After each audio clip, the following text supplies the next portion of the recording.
Probably will not change anybody's mind. Hundreds of photos of the crime scene.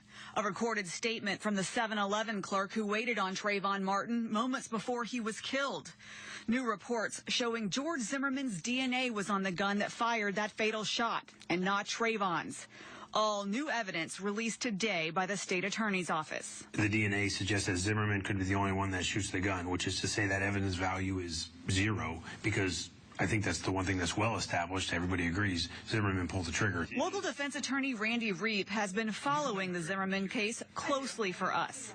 And after a quick review of the evidence, he says he didn't see any big surprises or anything that would change public opinion. I think people have sort of come down where they would on the Zimmerman thing. The 7-Eleven clerk didn't offer any new information, but Reep says that interview was still an important step